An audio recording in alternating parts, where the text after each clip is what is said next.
Hello दोस्तों, welcome to exam में। कैसे हैं आप लोग? उम्मीद है आप लोग अच्छे होंगे, आपकी पढ़ाई भी लगातार अच्छी चल रही होगी। हमने क्या पढ़ा है? हमने इससे पहली क्लास में युगपत समीकरण और युगपत समीकरण जो थे उनको सॉल्व करने के दो मेथड होते हैं, प्रतिस्थापन मेथड और दूसरा क्या होता है, विलोपन मेथड या विलोपन विधि कहते हैं। तो उन मेथड को हमने क्या है सीख लिया है। उस पर जो आधारित जो प्रश्न होंगे, उसके आधारित जो प्रश्न होंगे, जो भी मेथड हमें समझ में आएगा आसान तरीके से, उस मेथड का हम यूज करके हम लोग आज जो अंक गणित के सवाल होते हैं, जो रेखीय समीकरण पर आधारित होते हैं, उन सवालों को कैसे करते हैं ये हम लोग आज सीखेंगे। इसमें आप लोग बता दें कि आप लोग वीडियोस को ज़्यादा से ज़्यादा शेयर करें अपने दोस्तों को, जिससे क्या उनको भी बेनिफिट मिल सके। अब हम लोग आते हैं आज के क्वेश्चन नंबर 1 पे। क्वेश्चन नंबर 1 में देखते हैं क्या दे रखा है।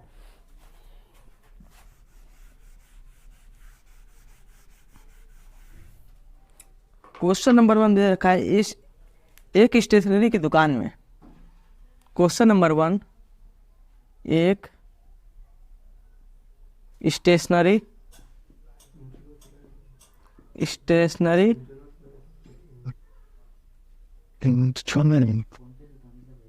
एक स्टेशनरी की दुकान में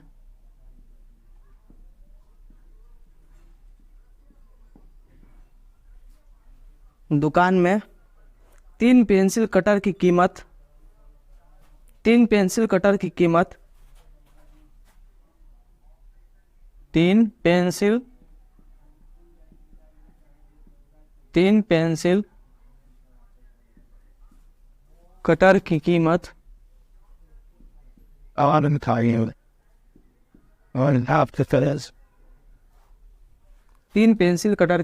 एक स्टेशनरी की दुकान में 3 पेंसिल कटर की कीमत 2 पेन की कीमत से 2 रुपये अधिक है। 2 पेन की कीमत से 2 पेन की कीमत से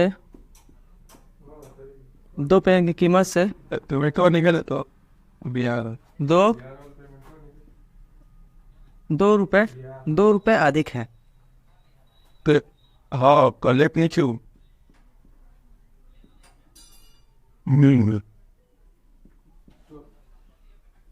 2 रुपये अधिक है। इसके अतिरिक्त 7 पेंसिल कटर की कीमत इसके अतिरिक्त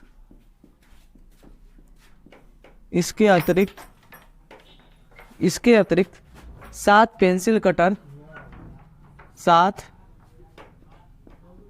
पेंसिल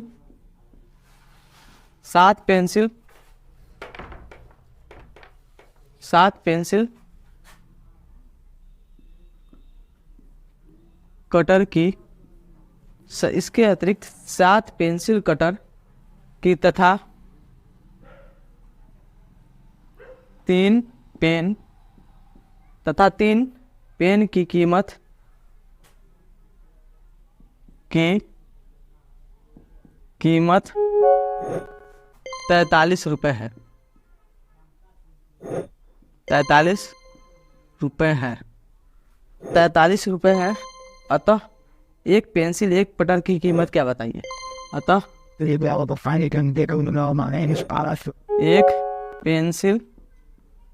एक पेंसिल कटर तथा एक पेन की कीमत बताइए। तथा एक पेन की कीमत बताइए। एक पेंसिल कटर और एक पेन की कीमत हमको क्या करना है? बताना है। अब हमें सबसे पहले ये देखना है, जो पेंसिल कटर है वो दे रखा है। अगर वो पेन की कीमत दे रखा है, अगर हमें यहाँ पे मान लिया जाए पेंसिल कटर की कीमत 100 रुपये है और पेन की कीमत क्या है? y रुपये है। तो यहाँ पे क्या है, हमें 2 वेरिएबल मिल जा रहे हैं। क्या मिल जा रहा है? 2 वेरिएबल मिल जा रहा है। तो ये सबसे पहले हम लोग क्या मानेंगे? माना पेंसिल कटर की कीमत क्या है? पेंसिल कटर की कीमत ठीक 100 रुपये। क्या है? 100 रुपये है। पेंसिल कटर की अगर कीमत क्या है? 1 रुपये है। एक पेंसिल कटर की कीमत क्या है? 1 रुपये है और पेन की कीमत क्या मान लें, y मान लें। पेन की कीमत क्या है, y है, y। तो हमें क्या है, 2 वेरिएबल मिल गया। अब हमें ये पता चल गया एक पेंसिल कटर की कीमत क्या है, ₹1 है और पेन की कीमत क्या है, y। तो हम लोग यहाँ ये देखेंगे जो 3 पेंसिल कटर की कीमत क्या है, 2 पेन की कीमत से ₹2 अधिक है। तो हमें क्या है, यहाँ से एक इक्वेशन मिलेगा। अब यहाँ पे एक पेंसिल कटर की कीमत ₹1 है, तो 3 पेंसिल कटर की कीमत क्या हो जाएगी, 3x हो जाएगी। तो यहाँ पे क्या लिखेंगे, 3x। ये क्या है, यहाँ पे हमें क्या मिल गया, 3 पेंसिल कटर की कीमत क्या है, 3 पेंसिल कटर की कीमत 2 पेन की कीमत से ₹2 अधिक है। अब इसको अगर हम लोग चाहें तो बराबर कर दें, ₹2 अधिक है, किसके अधिक है, 2 पेन की कीमत। तो यहाँ पे क्या लिखेंगे, 2 पेन की कीमत क्या है, 1 पेन की कीमत y है, तो 2 पेन की कीमत क्या हो जाएगी, ₹y हो जाएगी। यहाँ पे अगर हम लोग क्या माने, अधिक नहीं है बराबर है, तो यहाँ पे क्या है, बराबर हो जाएगा। लेकिन इसमें एक बोल रखा है कि 3 पेंसिल कटर, यहाँ पे क्या है, यहाँ पे आपको पेन की कीमत निकला, यहाँ से क्या है, 3 पेंसिल कटर की कीमत निकला। लेकिन यहाँ पे सवाल में ऐसा कह रखा है इसने कि 3 पेंसिल कटर की कीमत जो है 2 पेंसिल कटर की कीमत से ₹2 अधिक है। जब ₹2 अधिक है, किसका कीमत अधिक है, 3 पेंसिल कीमत की अधिक है, तो यहाँ पे क्या करेंगे, +2 कर देंगे। क्या कर देंगे, +2 कर देंगे। एक बार और मैं समझा देता हूँ। यहाँ पे ये दे रखा है सवाल में, 3 पेंसिल कटर की जो कीमत है, 2 पेंसिल कटर की कीमत से ₹2 अधिक है। मैंने क्या किया, यहाँ पे सबसे पहले यहाँ पे 2 नहीं लिखा था। क्यों, अगर यहाँ पे 3 पेंसिल कटर की कीमत 2 पेंसिल कटर की कीमत से ₹2 अधिक है, तो यहाँ क्या करना पड़ेगा, +2 करना पड़ेगा। क्यों करना पड़ेगा, क्योंकि पेंसिल कटर पेन की कीमत से ₹2 अधिक है पेंसिल कटर की कीमत, इसलिए हम लोग क्या किए, +2 ऐड किए। यहाँ पे क्या होगा, यहाँ से एक समीकरण बनेगा, 3x - 2y = 2। ये क्या हो गया, ये आपका हो गया समीकरण नंबर 1। समीकरण 1 बन गया। अब इसके बाद आते हैं अगले स्टेप में। इसके अतिरिक्त 7 पेंसिल कटर की कीमत तथा 3 पेन की कीमत कितना है, ₹43। एक पेन की कीमत हमने क्या माना है, एक पेन की कीमत हमने माना है ₹100। पेंसिल कटर की कीमत, पेन की कीमत ₹y। तो 7 की कितना हो जाएगी, 7 पेंसिल कटर की कीमत कितना हो जाएगी, 7x हो जाएगी। और 3 पेन की कीमत कितना हो जाएगी, 3y हो जाएगी, 3y हो जाएगी। और ये किसके बराबर हो जाएगा, ₹43 का बराबर है, तो इसको क्या करेंगे, 43 के बराबर कर देंगे। ये आपका क्या हो गया, समीकरण नंबर 2। समीकरण 1 हो गया, समीकरण 2 हो गया। अब हम लोग क्या करेंगे, विलोपन विधि से क्या होता है, थोड़ा आसान हो जाता है सवाल को करना। यहाँ पे क्या करेंगे, समीकरण 1 में अगर हम लोग 3 से मल्टीप्लाई कर दे, समीकरण 2 में अगर 2 से मल्टीप्लाई कर दे, तो ये क्या होगा, y का मान जो होगा, y के कोफिशिएंट जो है 6 बराबर हो जाएंगे, तो ये क्या होगा, y कट जाएगा। तो हम लोग क्या करते हैं अगले स्टेप में, समीकरण 1 में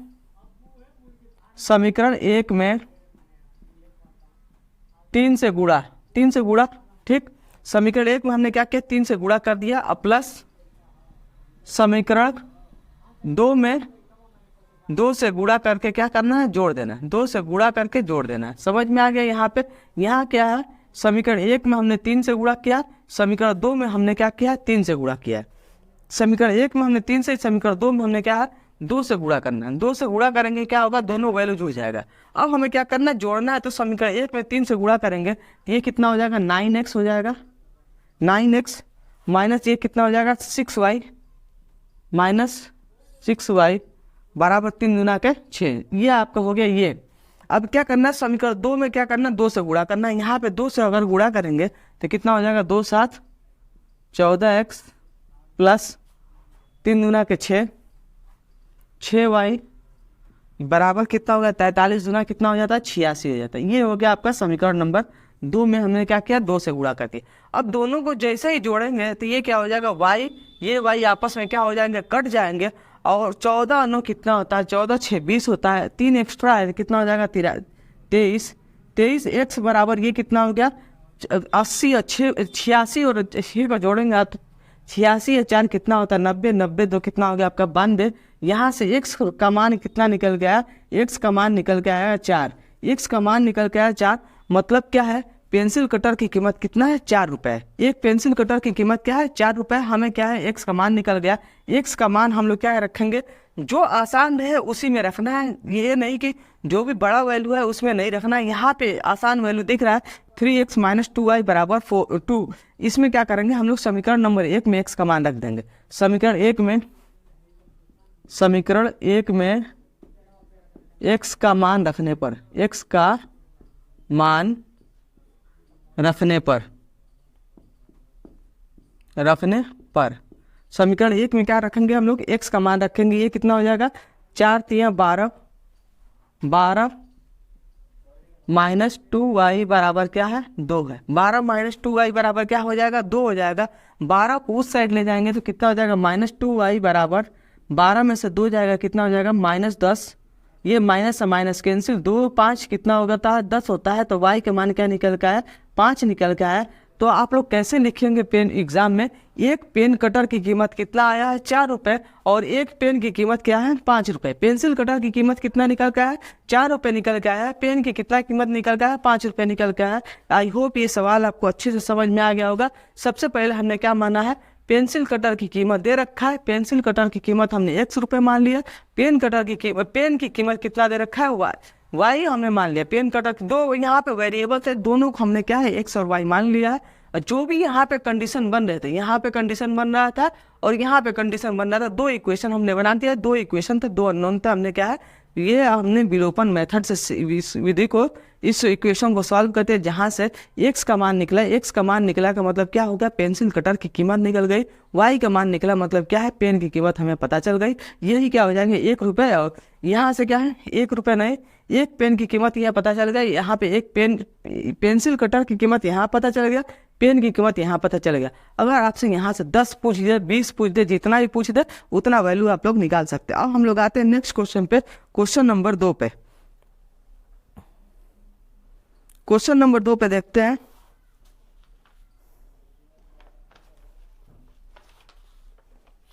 ऐसे ही कुछ सवाल है क्वेश्चन नंबर 2।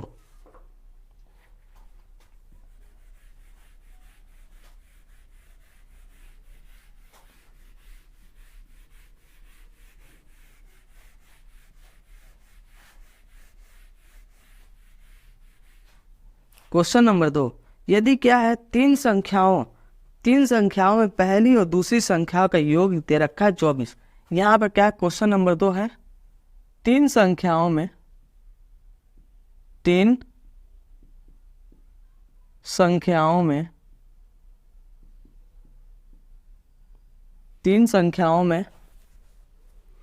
यदि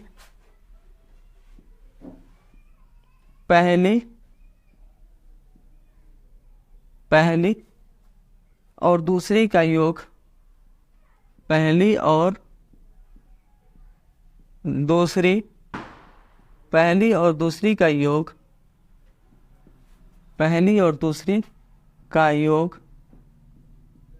पहली और दूसरी का योग कितना दे रखा है, 24 हो,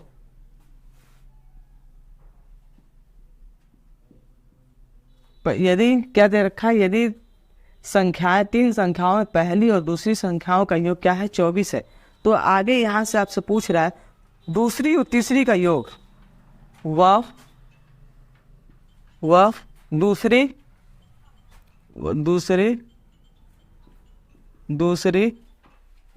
और तीसरी का योग, दूसरी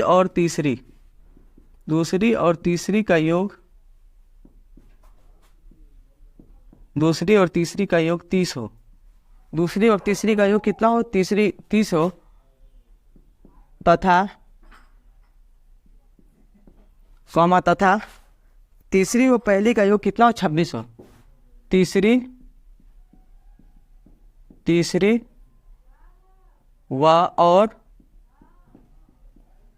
और पहली का योग 26 हो। तीसरी और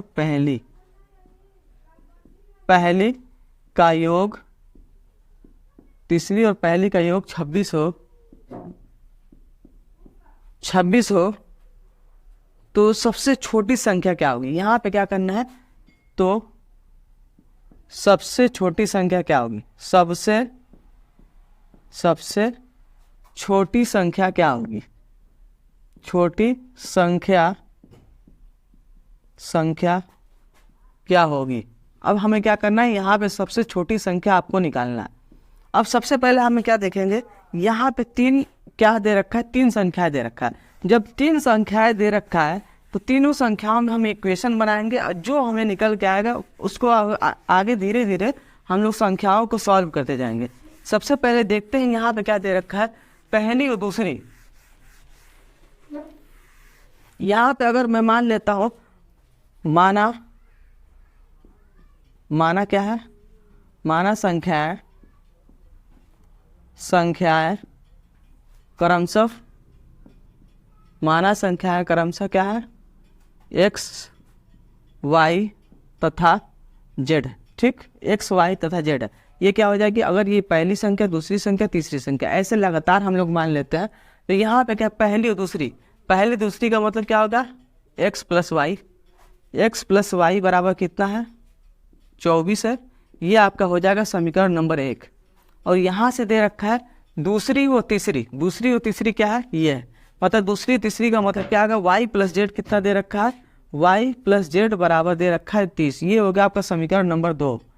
तीसरी और पहली, तीसरी और पहली का मतलब क्या है, z और x। क्या है, z और x। z प्लस x बराबर कितना है, 26 है। ये आपका हो गया समीकरण नंबर 3। ये क्या दिया हमें, तीनों में कंडीशन दिया है x प्लस वाई, मतलब पहली और दूसरी का योग, दूसरी और तीसरी का योग, तीसरी और पहली का योग हमें पता चल गया। अब हम लोग को ऐसे सवालों में ये करना होता है, अगर हमें देखो क्या है, अगर हमें x plus y plus z का मान पता चल जाएगा तो ये क्या करेंगे, x प्लस वाई में से अगर उस इक्वेशन को घटा देंगे, हमें यहाँ से z मिल जाएगा। उसमें से अगर हमें इसको घटा देंगे, एक समीकरण नंबर 2 को, यहाँ से x का मान निकल जाएगा। उसमें से अगर समीकरण नंबर 3 को घटा देंगे, हमें क्या मिलेगा, y का मान निकलेगा। तो हमें सबसे पहले उस समीकरण को पता करने के लिए, x plus y plus z करने के लिए हमें क्या करना पड़ेगा, तीनों इक्वेशन को हम लोग क्या करेंगे, जोड़ देंगे। तो यहाँ पे ये करेंगे समीकरण 1 प्लस समीकरण 2 प्लस समीकरण नंबर 3। तीनों क्या है, समीकरण को हमने क्या किया, जोड़ दिया। जैसे हम लोग जोड़ेंगे तो देखो यहाँ पे x कितना हो जाएगा, 2x हो जाएगा, डायरेक्ट लिखेंगे। ये क्या होगा, यहाँ पे y, वहाँ यहाँ पे y कितना हो जाएगा, 2y हो जाएगा। यहाँ तक कोई दिक्कत नहीं होगी। यहाँ पे z है, यहाँ पे z है, यहाँ भी क्या हो जाएगा, 2z। अब हम लोग संख्याओं पे आते हैं। तो ये कितना हो गया, 6 4 10, 10 का 0 हासिल कितना बना, 1 बजा 3 2 5, 5 1 6 1 7 हो गया। ये कितना हो गया, 7 हो गया। एक बार और हम लोग दे रहे होते हैं, कितना हो गया, 6 4 10 का 0 हासिल 1। तो 1 को ऊपर लिख लेते हैं, 3 2 5, 5 3 8, कितना हो गया, 5 3 8, 80 आ रहा है। कितना आ रहा है, 80 आ रहा है। तो 80 लिख लेते हैं हम लोग, 80 यहाँ पे ले लिया। अगर यहाँ पे क्या हमें एक समीकरण मिला, समीकरण नंबर 4, यहाँ पे क्या करेंगे, 2 से सब में डिवाइड करेंगे तो कितना मिलेगा, x plus y plus z बराबर कितना हो जाएगा, 40 हो जाएगा। ये आपका हो गया समीकरण नंबर 4। हमें क्या है, यहाँ पे हमने क्या किया, सब में 2 से डिवाइड कर दिया, या 2 से कॉमन लेकर 40 में डिवाइड कर देंगे, ये भी हो जाएगा। क्या हो जाएगा, तो यहाँ से डिवाइड कर देंगे, क्या बनेगा, x plus y plus z बराबर कितना हो गया, 40 हो गया। अगर हमसे यहाँ पे संख्याएं पता करना है तो संख्याएं क्या करना है, सब एक बार हमें अगर यहाँ पे x निकालना है तो x निकालने के लिए समीकरण 2 में से घटा देंगे, हमें x निकल जाएगा। वैसे ही हम लोग करते हैं। अब क्या करेंगे, x का मान निकालेंगे। अगर समीकरण 4 माइनस समीकरण नंबर 1, समीकरण 4 में से अगर समीकरण 1 को घटाएंगे, समीकरण 4 में से अगर समीकरण 1 को घटाएंगे तो कितना हो जाएगा, देखो ध्यान से, यहाँ पे ध्यान देने वाली बात है, x है, यहाँ पे y है, दोनों है। ये x y आपस में घट जाएंगे, क्यों, क्योंकि हमने क्या है, 4 में से 1 को घटाया है। तो यहाँ पे लिख लेते हैं, अगर x plus y plus z, एक बार समझा देते हैं, जिससे क्या होगा, आपको आसानी हो जाएगी। फिर x प्लस वाई बराबर ये कितना है, 40 है। यहाँ पे कुछ नहीं है तो यहाँ पे नहीं लिखना है। यहाँ पे कितना, 24 है, तो 24 हो गया। यहाँ पे जब घटाएंगे आप लोग, ये वैल्यू क्या हो जाएगी, घट जाएगी। ये कट गई, ये भी कट गई, यहाँ से जेड निकला, और यहाँ से 40 में से अगर 24 घटाएंगे तो कितना बचेगा, 16 बचेगा। ये आपका क्या है, जेड का मान निकला। समझ में आ गया कैसे घटाएं। अब उसके बाद हम लोग आते हैं समीकरण 4 माइनस समीकरण नंबर 2, समीकरण 4 माइनस समीकरण 2, डायरेक्ट लिखेंगे यहाँ पे वैल्यू, समीकरण 4 माइनस समीकरण 2। यहाँ पे क्या है, 2 में से घटा रहे हैं, यहाँ y प्लस जेड है, यहाँ भी क्या है, y प्लस जेड है। इसका मतलब क्या है, x का मान निकलेगा। तो x का मान कितना निकलेगा, डायरेक्ट न्यूमेरिकल वैल्यू में से घटा देंगे। 40 में से 30 को घटाएंगे, कितना हो जाएगा, 10 आ जाएगा। यहाँ 10 निकला।